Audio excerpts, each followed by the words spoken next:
우리는 흔히 인생을 길이라고 말합니다. 그런데 제가 살아보니까 인생은 길이라기보다는 변화무쌍한 바다에 더 가까운 것 같습니다. 어떤 날은 눈이 부시도록 잔잔하고 평화로운데 어떤 날은 갑작스럽게 몰아치는 비바람과 그 파도 때문에 한 치 앞도 내다보기 힘들 때가 있습니다. 우리의 삶도 그렇잖아요. 갑자기 병원에 갔더니 어디가 아프다. 또 경제적인 어려움 때문에 또 힘든 사람들, 사람과의 관계 때문에 아픈 사람들, 또 미래에 대한 막막함, 그것 때문에 불안까지. 우리는 한마디로 말하면 인생 자체가 풍랑을 맞은 것 같이 살아가고 있습니다. 며칠 전에 제가 아는 사람을 통해서 관계된 사람인데 보이스피싱에 연루돼 가지고요. 내일 경찰에 출두하는데 상황상 입건될 확률이 거의 100%인 것 같아요. 경험상. 제가 알고 있는 목사님 한 분 중에서 너무 생활이 힘들다 보니까 그 있죠. 전달하는 거 있죠. 보이스피싱 전달. 그냥 벼룩시장 보고 가서 아무것도 몰랐는데 이게 딱 하자마자 붙들린 거예요. 가서 1년 살고 나왔습니다. 그런데 이 수법들이 아주 다양해요. 이게 모집 광고를 보고 갔더니 어려운 거 하나도 없다. 기본급 150만 원에 그 다음에 건물들 어디 가서 몇 번지 찍어서 송출해 주면 된다. 문자 보내줘라. 그거 했어요. 그러더니 나중에는 이 일이 바뀌더니 서류를 전달하는 거예요. 며칠 전에도 여러분 뉴스에 나오지 않았습니까? 네? 상가 그 지하 상가에 그 보관함에 있잖아요. 거기다 서류 넣는 거예요. 경찰이 왔어요. 이상하다. 가만히 지켜보고 있었는데 다른 사람이 와서 그 서류를 또 가져가는 거예요. 따라갔어요. 잡았어요. 경찰에서 연락 온 거예요. 아까 그분, 제가 얘기하는 분, 내일 출두하려면 경찰에서 연락이 온 거예요. 출두하라고. 당신 고발 조치됐다고. 그 사건들이 생각이나 했겠습니까? 그러니까 인생을 살다 보게 되면 예기치 않는, 생각지 않은 그런 인생의 폭풍우를 만날 수가 있습니다. 영국의 설교자 찰스 스펄처는 이렇게 얘기했습니다. 한번 띄워보세요. 같이 한번 읽어봐요. 나는 하나님이 폭풍을 없게 해주시는 분이라고 믿지 않는다. 대신 폭풍 속에서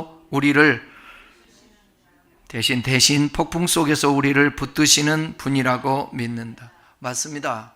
신앙은 폭풍이 없는 것이 아닙니다. 폭풍 속에서도 무너지지 않는 것, 그것이 신앙이고 믿음입니다. 미국의 작가 윌리엄 워드라는 사람도 이런 얘기를 했습니다. 또 띄워보세요. 비관론자는 바람을 불평하고 낙관론자는 바람이 바뀌기를 기다리지만 현실주의자는 돛을 조정한다. 그러나 우리 그리스도인들은 한 걸음 더 나가야 합니다. 우리는 돛을 조정하는 것을 넘어서 바다를 다스리시는 분을 바라봐야 합니다. 오늘 본문을 통해서 우리가 마주한 폭풍 속에서 주님이 원하시는 믿음이 무엇인지 한 절씩 읽어가면서 살펴볼 텐데요. 마가복음 4장을 보면 예수님은 하루 종일 갈릴리 바다에서 수많은 사람들을 상대로 말씀을 가르쳤습니다. 씨 뿌리는 비유를 통해서 하나님 나라를, 그 비밀을 가르치기도 했습니다. 그리고 그날 날이 저물 무렵 예수님이 제자들에게 이렇게 말씀합니다. 35절을 같이 보겠습니다. 35절. 그날 저물 때에 제자들에게 이르시되 우리가 저편으로 건너가자 하시니, 하루의 사역으로 모두가 지치고 어둠이 깔리는 시간입니다. 쉬고 싶은 그때에 주님은 이동을 명령하셨습니다. 믿음은요, 내가 편한 시간이 아니라 주님이 정하신 시간에 움직이는 것이 신앙입니다. 그래서 하나님 중심으로 사는 사람들은 내 시간보다는 하나님 시간을 중요하게 여깁니다. 그래서 시간을 구별할 줄 알죠. 그래서 오늘 주일도 이렇게 나와 예배하고 성수하는 거죠. 또 보시면 항해를 먼저 누가 제안했습니까? 제자들이 하자고 그랬나요? 아니요. 예수님께서 제안을 했습니다. 우리가 저 건너편으로 가자. 이 말씀은 단순한 이동 제안이 아닙니다. 그것은 목적지에 대한 약속입니다. 주님이 가시고자 한다면 그 배는 반드시 저편에 도착해야만 합니다. 왜냐하면 전능하신 우리 주님의 말씀이기 때문에 그렇습니다. 우리 인생의 항로는요, 우리가 결정하는 것 같지만 사실 주님이 우리를 인도하십니다.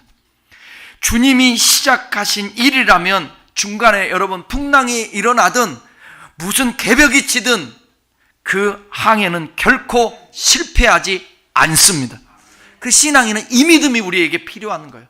여러분들이 지금 겪고 있는 어떤 문제다 할지라도, 칠흑하지 어쩌고 앞이 보이지 않는다 할지라도 여러분의 삶에 하나님이 주관하시고 여러분을 인도하시고 계시다는 그 믿음만 있다면 여러분은 도중 하차할 수도 없고 실패할 수도 없습니다.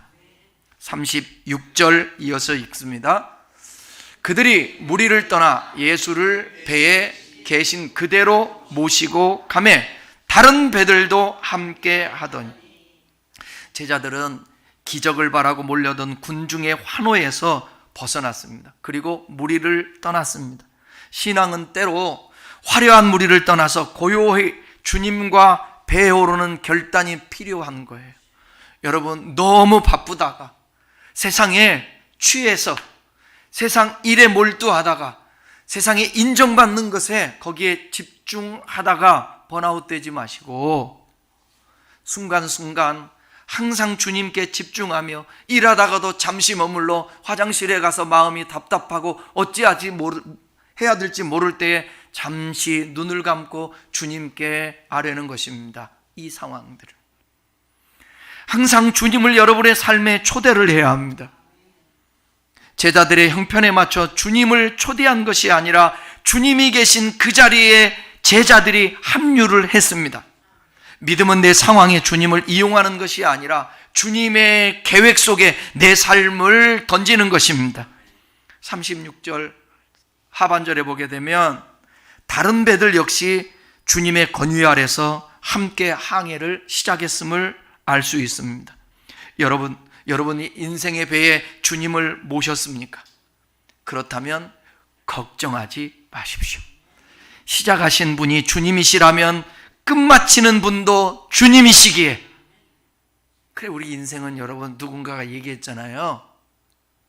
인생에 실패가 없고 다만 과정일 뿐이다. 요즘 하는 일마다 안 되고 좀 답답하십니까? 그거 끝난 거 아니에요. 그런 과정이 필요한 거예요. 그래서 다윗은 답답한 겁니다. 하나님이 안 보이는 거예요. 안 보이지만 하나님이 다윗과 함께 했을까요? 안 했을까요? 함께 하셨습니다. 욥과 여러분, 욥이 큰 환난 가운데 있지만 하나님이 함께 했을까요? 안 했을까요? 그런데 본인이 너무 힘드니까 느껴지지가 않는 거예요. 그리고 하나님은 때로는 침묵하실 때도 있어요. 우리를 훈련하시기 위해서. 그러니까 이러지도 못하고 저러지도 못하니까 다윗은 하나님 이렇게 얘기해요. 언제까지 하나님 침묵하십니까? 어느 때까지입니까 하나님? 그래도 하나님 말씀 꼼짝 안 하고 계시니까 스스로의 고백하잖아요. 내 영혼아 왜 낭망하며 실망하는 거? 너는 하나님 바라라. 그의 도우심으로 인하여서 오히려 찬송하게 될 것이다. 여러분 이렇게라도 버텨야 돼요. 스스로에게. 하나님이 꼼짝하지 않는 같은 느낌이 있으면 자기가 고백을 해야 된다니까. 내 영혼아 낙심하지 말아라. 욥과 같은 경우도 그러잖아요. 앞을 봐도 옆을 봐도 뒤를 봐도 하나님이 계신 것이 전혀 느끼지지 않는 거예요. 근데 이렇게 선포하잖아요. 오직 그가 나의 가는 길을 아시나니 나를 단련하신 후에는 내가 정금같이 나올 것이다. 여러분 요사이 하나님이 느껴지지 않거든 이 말씀을 들으면서 힘을 내십시오. 잠시 하나님이 침묵하시면 분명한 거기에 뜻과 이유가 있습니다. 여러분을 떠나지도 않고 여러분을 버리지도 않고 하나님의 긍휼과 인자와 자비는 계속해서 발동되어 여러분들을 주목하여 주실 것입니다. 37절입니다. 37절. 큰 광풍이 일어나며 물결이 배에 부딪혀 들어와 배에 가득하게 되었더라. 여기 큰 광풍은 엄청난 태풍급 폭풍이에요. 갈릴리 바다는 지형상 갑자기 돌풍이 생깁니다. 순식간에 배가 뒤집힐 수가 있습니다. 그리고 중요한 사실 하나는 그 배에 타고 있는 제자들이 어부출신들이 많이 있었다라는 거예요. 베테랑 선원입니다. 베드로 같은 경우는. 그런데 이 폭풍 속에서 전문가임에도 불구하고 감당할 수 없는 수준이니까 얼마나 두려웠겠습니까? 여기서 우리는 중요한 영적 원리를 깨달아야 합니다. 주님의 말씀에 순종하여 가는 길에도 폭풍은 일어날 수 있다라는 거예요. 제자들이 가자고 한 게 아니잖아요. 주님이 가자 했지 않습니까? 명령하신 것 아닙니까? 그런데 주님이 명령하신 길, 거기에 풍랑이 일어났습니다. 폭풍우가 닥쳤습니다. 여러분, 주님 이 꼴은 평안, 주님 이 꼴은 안정, 주님 이 꼴은 아무 일 벌어지지 않아. 아닙니다. 주님을 믿어도 풍랑을 만날 수 있어요. 주님이 가자고 했는데, 이따가도 말씀드리겠지만 주님이 배에 같이 가고 있는데, 근데 풍랑이 일어나. 인간이 어떻게 할 수가 없어요. 전문가로도 안 되는 거예요. 우리가 믿음 생활을 해도 시련은 옵니다. 하지만 이 풍랑은 우리를 침몰시키기 위한 것이 아니라 우리의 믿음이 진짜인지 어떤 이유로 확인하기 위해서 하나님께서 허락한 과정일 뿐입니다. 여러분 인생도 그렇잖아요. 내 경험, 내 능력, 내 지혜로 도저히 해결 안 되는 순간이 옵니다. 그때 우리는 깨닫습니다. 내가 생각보다 약한 존재이구나. 아직 이것을 경험하지 못한 분들은 더 하나님을 의지할 수가 없어요.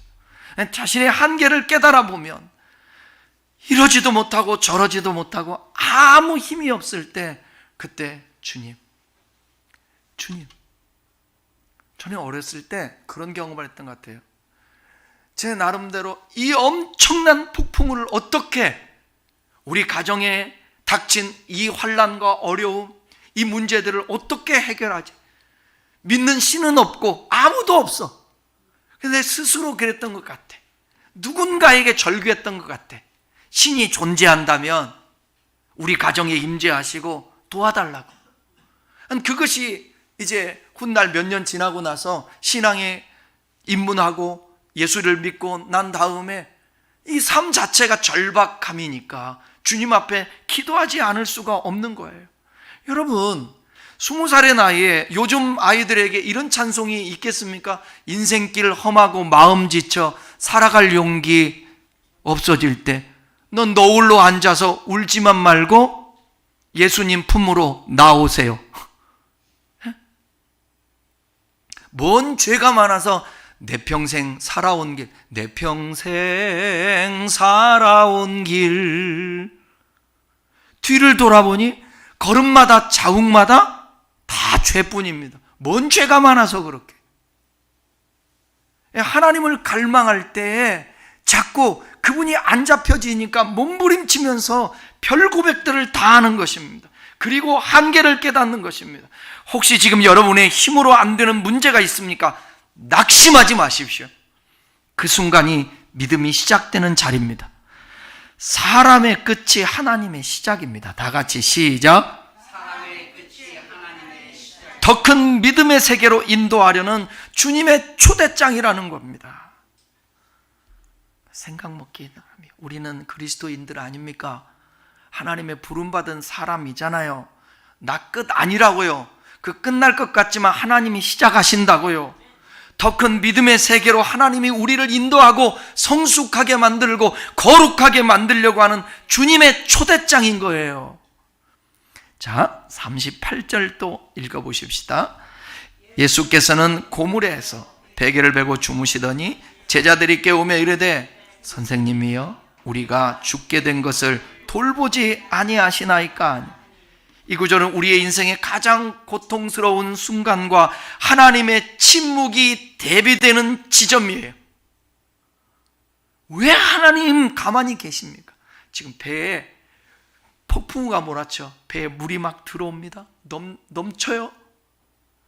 근데 예수님은 지금 뭐하고 계세요? 배에 물이 들어오자 생명의 위급한 그때 예수님은 저 배 뒤쪽에서 베개를 베고 주무시고 계십니다. 그냥 주무신 게 아니라 베개를 베고 주무십니다. 얼마나 편안하세요. 이 모습이 때로는 우리의 기도가 응답이 되어지지 않을 때 느껴지는 하나님의 모습 같지 않습니까? 도대체 하나님 뭐하고 계시냐고. 그래서 여기서 주님을 떠난 사람도 많습니다. 하나님, 내 사랑하는 자식을 위해서 기도하는데 그 기도 하나 안 들어주십니까? 내가 몸이 좀 불편해서 하나님, 주님께 충성하겠다고 기도하는데 이거 하나 안 고쳐주십니까? 그렇게 불평하다가 떠나는 사람들이 있다라는 거예요. 제자들은 소리칩니다. 우리가 죽게 된 것을 왜 돌보지 않으십니까? 우리가 때로는 이렇게 소리쳐도 괜찮아요. 하나님 제발 좀 나 좀 도와주세요. 저 옛날에요 기도할 때 그랬어요. 하나님 역사하지 않으려면 차라리 저를 뭐 해달라고 그랬겠어요? 데려가 달라고? 데려가 달라고 보다 죽여주십시오. 그런 과정들을 다 이렇게 겪게 되는 것입니다. 하지만 여러분, 이건 큰 착각입니다. 주님은 돌보지 아니하시는 게 아니라 제자들과 함께 죽음의 위협 한복판에 계셨다라는 거예요. 주님은 결코 배 밖에서 구경하시는 분이 아닙니다. 여러분이 지금 힘들어하고 있는 그 상황을 지켜만 보고 계시는 분이 아니에요. 구경꾼이 아니시라고요. 주님이 잠깐 내미는 손길을 보류할 뿐이에요. 진정한 믿음은 내가 고통받는 때 주님이 주무시는 것 같아도 주님이 나와 같은 배에 타고 계신다라는 사실 하나만으로도 안심하는 것입니다. 여러분, 그 사도행전에 보게 되면 바울이 행선하다가 유라굴라 광풍을 만나지 않았습니까? 사람들이 난리를 칩니다. 배가 파손당하게 생겼으니까 짐들도 밖에 막 던지기도 합니다. 그런데 우리 주님이 꿈에 나타나서 베드로에게 이렇게 말합니다. 안심하라. 안심하라. 쉽게 얘기하면 너 목적지에 도착할 거야. 가이사 앞에 서야 돼. 그러니까 안심하지 말라. 그 음성을 듣고 환경은 그대로인데 백성들 앞에 있잖아요. 소리칩니다. 안심하라고. 저와 여러분의 문제는 환경의 문제보다 더 큰 문제는 뭐냐면 그 어려운 환경 속에서 하나님의 음성이 어쨌든 그분이 침묵하는 것 같지만 음성이 들려야 되거든요. 그분의 손길이 지금 안 닿고 있는 것 같지만 그의 말씀이 들려야 되거든요. 그런데 그 상황에만 집중하죠. 문제에만 집중하죠. 힘듦에만 집중하죠. 그러니까 주의 음성이 안 들려요. 뭐 귀로 들립니까? 성경을 봐야죠. 기도를 해야죠. 그럴 때 하나님 말씀을 통해서 깨달음을 주시죠. 희한해요. 오늘 이 시간의 감정이 하나님 말씀 몇 구절 읽었는데 감정이 바뀌어요. 그 걱정되고 두려웠고 내 마음을 어찌할 수 없이 지키지 못했는데 성경 몇 구절 읽었는데 이게 바뀌어요, 마음이. 주님의 말씀은 생명이에요. 주님의 말씀은 힘이 있어요. 나는 그렇게 말하고, 하나님이 없다, 불평, 원명하는 사람에 꼭 물어보고 싶은 거예요. 당신 성경 읽어봤어요?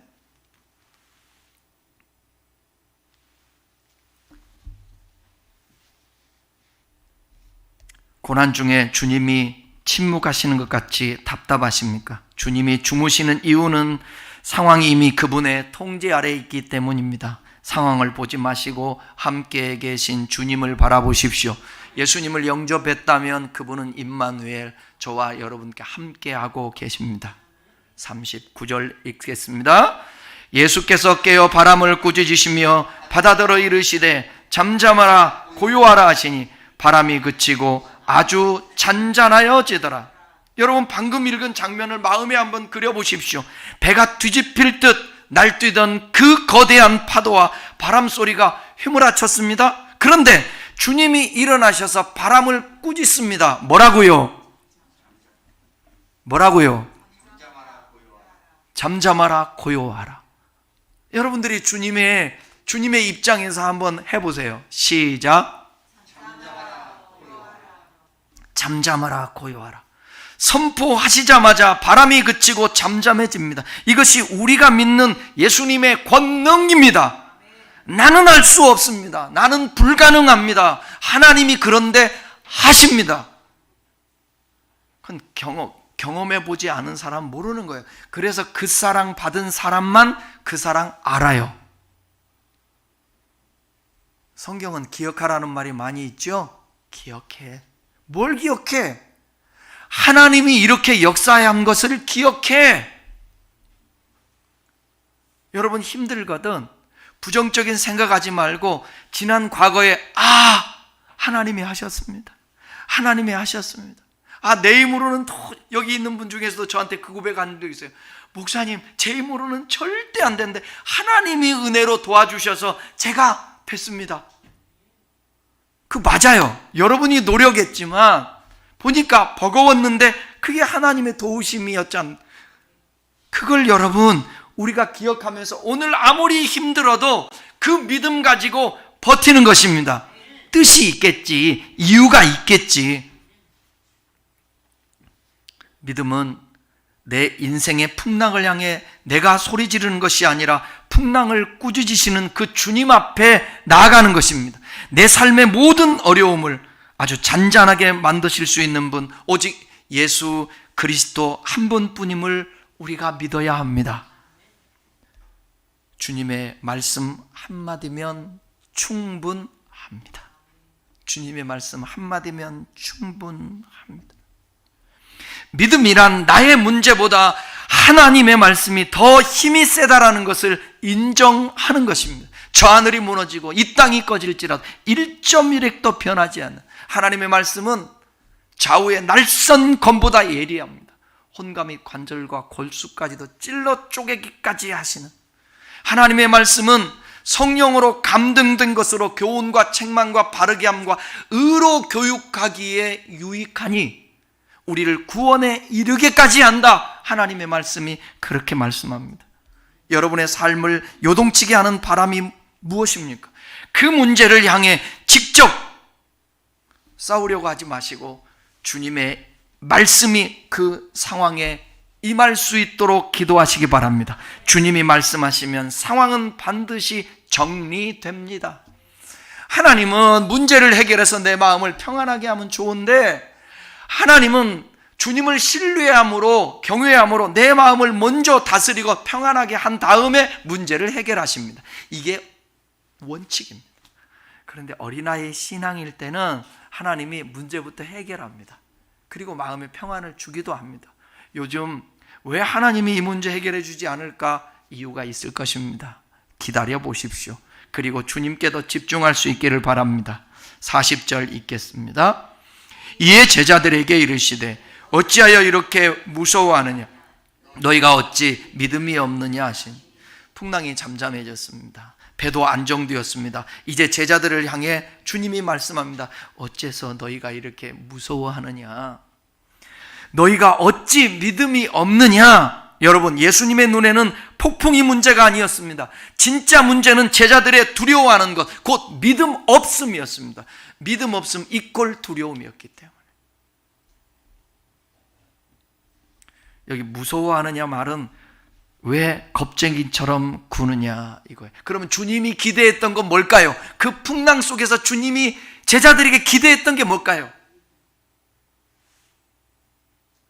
제가 많이 얘기했는데 이런 거 아니겠어요? 예를 든다면 이런 찬송, 나 두려움없네 두려움없도다 주 예수님 늘 깨어 계시도다.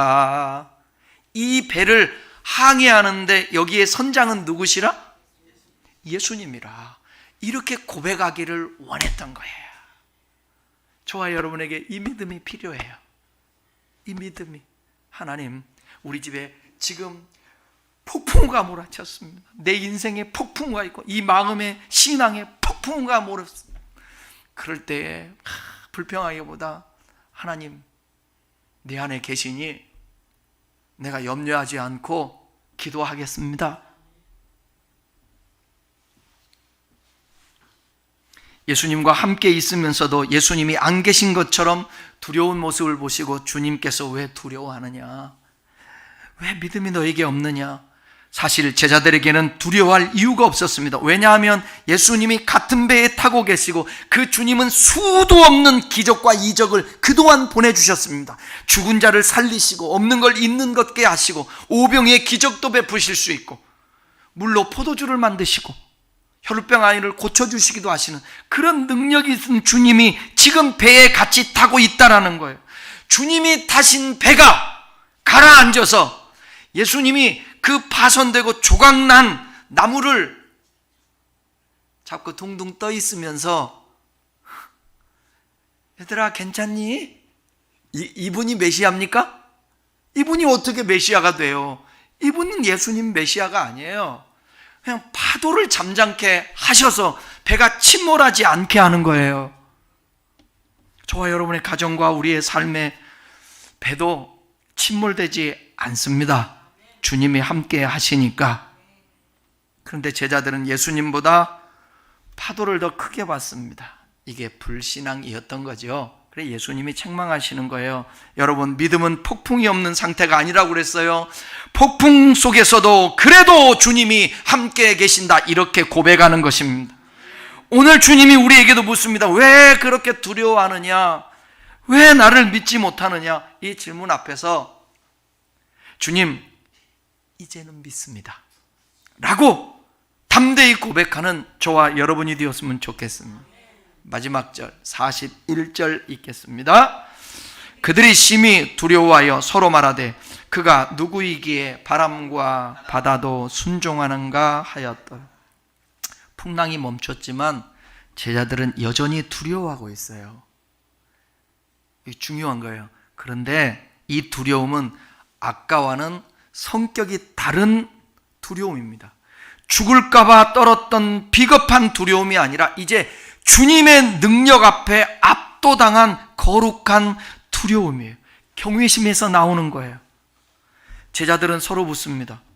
야, 저분이 누구이기에 바람과 바다도 순종하는가?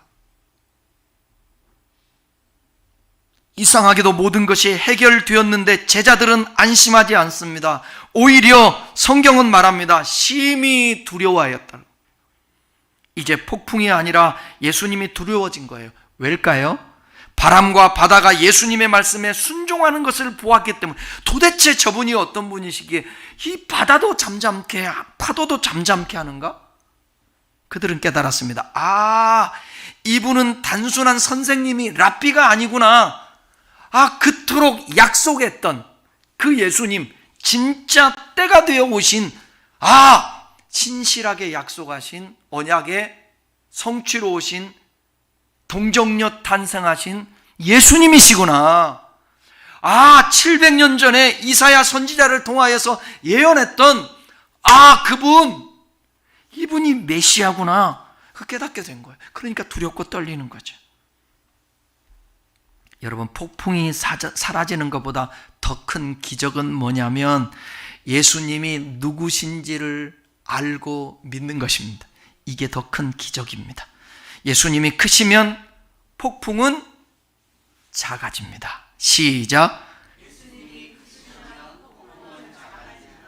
예수님이 하나님심을 믿을 때 우리의 두려움도 사라지게 되어 있어요. 그래서 신앙의 핵심은 이것입니다. 예수님이 누구신가? 오늘 우리도 고백하십시다. 주님은 폭풍보다 크신 하나님이십니다. 할렐루야. 주님은 하나님, 예수님은 하나님이세요. 말씀을 마치겠습니다. 오늘 말씀을 통해 우리는 알게 된 사실이 있습니다. 폭풍은 피할 수 없다라는 것입니다. 믿음을 가지고 있는 믿는 사람들에게도 폭풍은 온다라는 거예요. 그러나 한 가지 분명한 사실, 예수님이 타신 배는 절대로 침몰하거나 가라앉지 않습니다. 여러분들이 꼭 기억하세요. 누구나 다 경험할 수 있습니다. 억장이 무너지고 낙심, 진짜 마음이 툭 떨어지고 앞이 안 보이고 이건 끝났다, 그럴 상황들이 올 수도 있습니다. 그때에 이거 놓치면 안 됩니다. 주님이 내 인생의 배에 함께 하신다라는 것입니다. 제자들이 실패한 이유는 폭풍이 커서가 아니라 예수님을 작게 보았기 때문에 그렇습니다. 파도는 크게 보고 주님은 작게 보았습니다. 그래서 두려웠습니다. 하지만 예수님이 누구신지 알고 난 다음부터는 이제는 시선이 바뀌기 시작합니다. 그리고 예수님이 가졌던 그 능력을 덧입어 제자들도 나아가서 복음을 전하며 증인이 되기도 했습니다. 여러분, 믿음은 다른 것이 아닙니다. 폭풍이 사라지는 것이 아니라 폭풍보다 그 위대하시고 크신 주님을 바라보면서 견디고 이겨내는 것입니다. 오늘 주님이 우리에게 묻습니다. 너희가 어찌 믿음이 없느냐? 이 질문 앞에 이렇게 고백하는 우리 되기를 원합니다. 주님, 상황은 어렵고 흔들려도 주님 함께 계시니 이제 더 이상 두렵지 않습니다. 이 믿음으로 인생의 어떤 풍랑 속에서도 담대히 항해하는 저와 여러분 될 수 있기를 주님의 이름으로 축원합니다. 다 같이 기도하겠습니다. 주님